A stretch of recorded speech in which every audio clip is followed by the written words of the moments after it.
Hey guys, another lighting video. I'm on a roll today. As promised, I got my 100 watt floodlight, Mercury Vapor, something extremely hard to find. I mean, the bulbs are even getting hard to find now, I've noticed. Trying to find a clear 100 watt bulb, and I can't find any. So if the bulbs are getting hard to find, imagine these fixtures. This is the first time I've seen a floodlight in about a year. Actually, since I started looking, I haven't seen one of these. And ironically, I came across 3. So I found 2 on eBay for Lithonia, and I ordered both of them, offered the guy $40 each, free shipping too, so that's not bad. Brand new too. And it's the typical Lithonia floodlight, you know, for like the HPS that you would see, but it's a 100 watt Mercury Vapor. And the interesting thing about it is it comes with a frosted lens, so it reduces the glare. It probably reduces light output though. Anything frosted or the plastic diffusers, they do reduce light output apparently. So anyway, box was never opened except for when they took the picture. This is the stuff that came in it.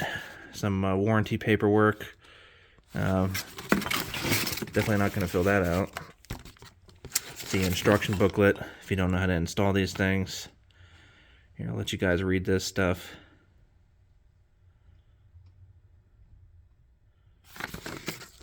Inside the instruction booklet, you're just going to have to pause the video if you want to read it.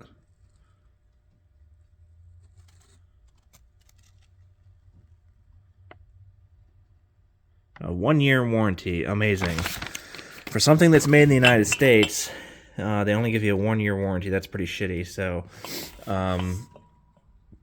I guess that is one thing that the Chinese do have, is they do have pretty good warranties for stuff. So, so when your things break in 3 months, you can return it. Anyway, so this is the fixture. I already have it wired up to make the video shorter. It comes with a glass lens, which is really nice. It looks like a car headlight, you know, from like the 80s or 90s. Interesting type of diffuser on a glass lens.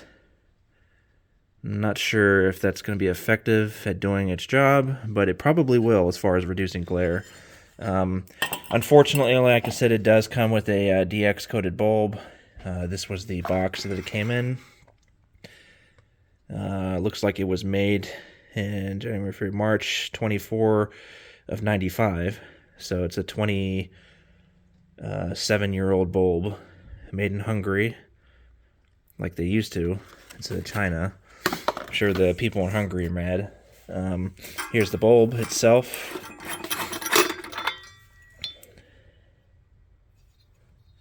The etching on it is quite nice. You can actually read it.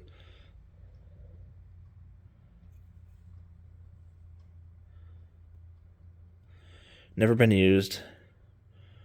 It's kind of hard to see the arc tube in there. But anyway, let's pop off the reflector really quick. It's a pretty good aluminum reflector. I do like the curve on it. And then the insides, there's the dusk to dawn sensor, and then the ballast. I did try to get these screws off so we could see what the ballast, who it was made by, but they just cheap as metal. They're starting to strip, so I didn't even want to bother. The fixture itself is very, very heavy. I don't know if that's the ballast or the actual fixture, but this is really thick. I don't know if it's steel or aluminum. It feels like steel, to be honest. It probably is. A lot of these older fixtures were steel. But I could be wrong. But the weight, it feels heavier than a 175 bucket light, to tell you the truth. I do wish reflectors on these lights were the whole fixture, basically, you know, instead of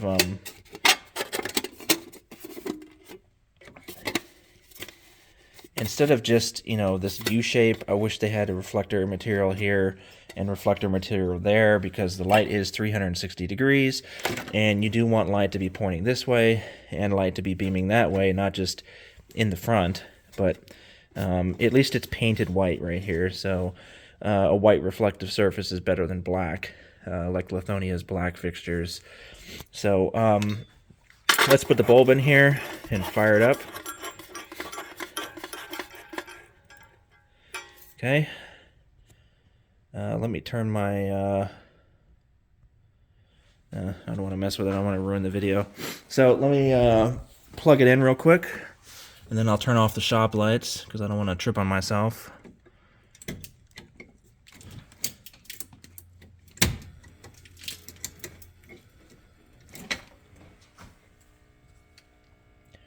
It's got that nice pink color. It's looking pretty white on camera, but it's still pink in person. Pretty high pink, hot pink actually. The coating is not very thick on this. And another thing I noticed about the coating is it has holes in it in spots. So like that little spot right there, it's not the best coating that I've seen.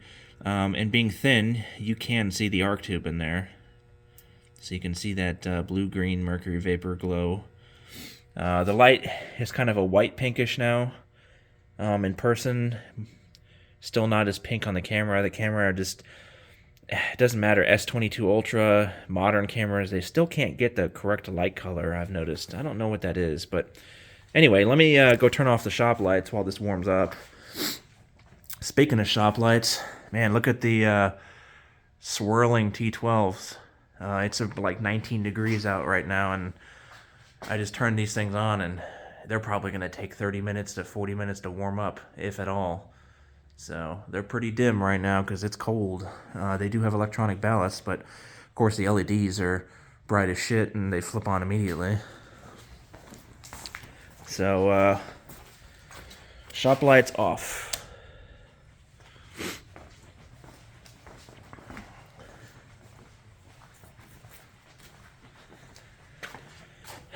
It's only been on for maybe 2 or 3 minutes. Still warming up, I can tell. I'm looking at the ceiling right now, and it's getting brighter and brighter as I look. It's interesting with these lights, when they get brighter, if you just focus your eyes on one spot and don't blink, you can actually see the light pulsing when it gets brighter. Pulse brighter, pulse brighter. I've noticed that with these lights, the HID lights.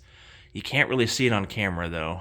And on camera it kind of looks like greenish yellow, just like mercury vapor, but to me, in person, this is like bright white. This is like 5,000-6,000 K white. So it's getting pretty bright now. I can smell the fixture. It kind of smells burned. I'm not sure what that smell is, if that's the bulb or if that's the ballast. It is 25 years old. It's never been turned on. This is the first time. So let's put the lens cover on.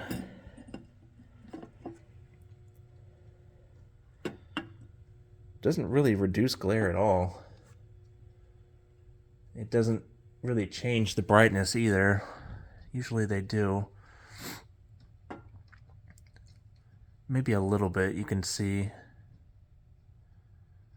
Like I said, these lens covers, the diffusers, you lose light output. If it was my choice, I wouldn't even have it on there. So there's my 80s car headlight.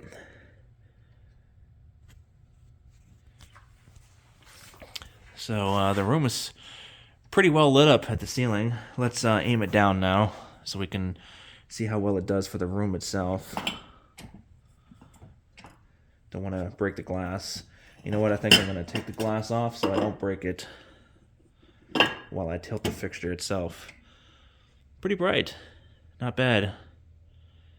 I'd say it's about equal to the 50 watt HBS that I had the other day. Maybe a little brighter because of the white light. Let's see what it does outside. So I'm going to be putting it on the glass right here. We'll see if I can support this. Let me put the phone down 1 second, guys. Here, you can look in amazement at my HPS bulb that's burned out. Just need to jack this fixture up so it's pointed properly.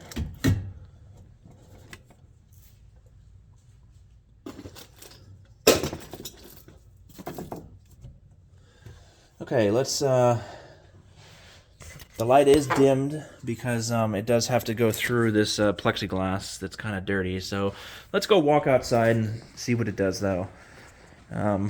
It's not pointing down like it should be. So, mind you, the light is probably going to be pointing more up at the trees. But my whole plan for these floodlights was to put them behind the barn because I did move the Mercury Vapor over there and got rid of the HPS, and I'm going to remove the 100 watt wall pack back here as well because it just doesn't do anything. It's a pretty shitty wall pack. So here's the flood. Like I said, it needs to be pointing downward. It's kind of lighting the sky right now, lighting all those trees back here. I do have an HPS fixture behind me, so that doesn't help. But you can see it's kind of tilted up. Maybe zoom in there a little bit.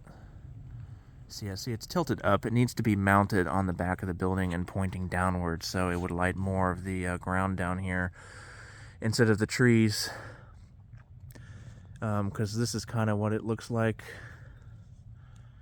Can't really change the brightness. Funny, the phone won't change the brightness when I want it to, but it does when I don't want it to. But I can see those trees in the background. You can't see it on camera, unfortunately. So, anyway, phone's at 5%. It's not as bright as I thought it would be, to tell you the truth. I was kind of hoping it would light up the area a little bit more. The 50 watt or the 100 watt wall pack does kind of have a further downward range, but it is enough. And when I put 3 on the building, I put 1 on the corner here, 1 on the corner all the way at the other end, which is 100 feet away, 1 in the middle. I think this area is going to be lit up just enough. It's 0.43 acres, 0.5 acres. That should be enough lighting back here. I don't think I'll keep it to white bulbs, though. I want to go, old school. So it just depends on how bright it is or not. But since I removed the 175 Mercury Vapor, if I take out the 100 HPS, that's 300 watts. That's why I can put 300 watts of Mercury Vapor floods. So that'll be an interesting video, don't you guys think? I don't think I've seen a video of anything like that. So most people who post these type of videos, they don't actually show the lights outside. They just put them in their workshop during the day and turn it on, like that one Parrot guy. I think that's what his name is, Parrot something on YouTube.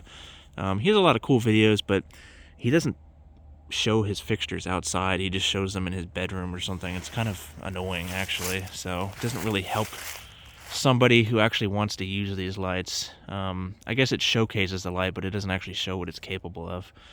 So you can actually see the trees lit up back here now. The phone decided to focus. There we go. You see? So you see how it's lighting the trees up there? It definitely needs to be pointing downward. So once it's pointing downward, it's going to be doing a great job, I think. Let me know what you guys think about the Reagent 100 watt Mercury Vapor floodlight. Thanks.